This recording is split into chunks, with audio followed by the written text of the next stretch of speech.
Salut, c'est Trado. Voilà ma vidéo de mise à jour pour l'or. Magnifique journée aujourd'hui puisqu'elle se solde par une hausse de 1,4% sur l'or, ce qui nous permet surtout de nous débarrasser de plusieurs résistances graphiques et techniques qui nous polluaient la vie maintenant depuis très longtemps. Dans l'ordre, alors tout d'abord nous avions cette fourchette d'Androse noire ici qui avait retenu les cours lors de tous les assauts depuis le 1er mars et ça faisait donc un mois qu'on se battait sans succès et comme je le précisais hier, la conjonction de plusieurs éléments techniques et graphiques me faisait espérer le meilleur pour aujourd'hui et il se trouve qu'effectivement c'est la journée où les verrous ont sauté. Donc, bye bye la fourchette d'Androse noire.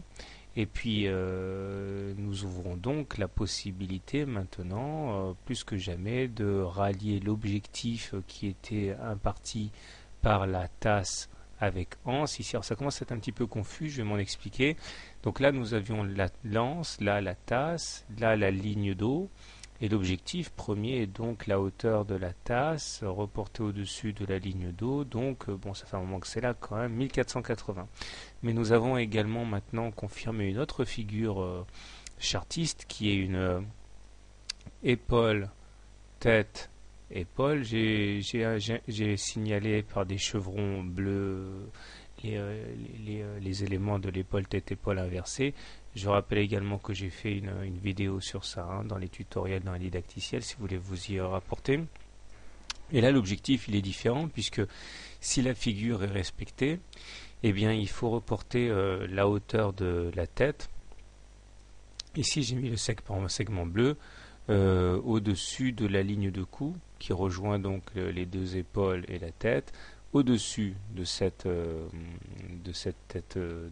ligne de cou, donc voilà, ici, ce qui nous donne un magnifique objectif à terme de 1550 $. Alors ça fait rêver, on n'y est pas encore, mais c'est théoriquement l'objectif. Entre-temps, cela implique que l'on rallie également le haut du canal mauve dans lequel nous effectuons des rotations, donc tout se passe a priori pour le mieux. D'autant que nous terminons sur un T1. Alors, pardon. Le T1, c'est le fait que nous ayons clôturé au-dessus de la Bollinger supérieure ici, qui indique un accroissement fort de la volatilité. Et surtout, cela se fait dans de bonnes conditions, puisque la Bollinger supérieure et la Bollinger inférieure divergent. Et donc cela rend d'autant plus probable le fait que demain, nous ayons une deuxième clôture au-dessus de la Bollinger supérieure, comme aujourd'hui. Ça s'appellera donc un T2, le cas échéant. Le MACD est maintenant au-dessus de son signal, est positif. Le momentum également remonte vers le nord, de même que le stochastique qui confirme son passage au-dessus de son signal. Donc j'ai envie de dire, tous les voyants sont au vert. Alors, comment trader l'or? Alors, si vous êtes haussier sur l'or, vous pouvez acheter sur les niveaux actuels, en considérant comme acquis le fait que la fourchette d'Androse noire est cassée.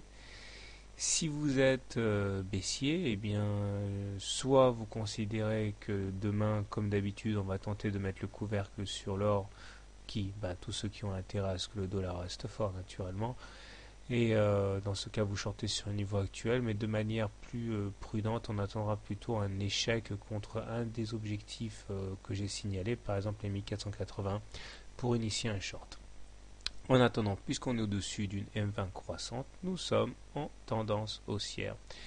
Voilà, donc bonne soirée, bon trade, à demain, et merci pour tous les gentils messages que vous m'envoyez en mail privé, ça me fait très plaisir. À demain.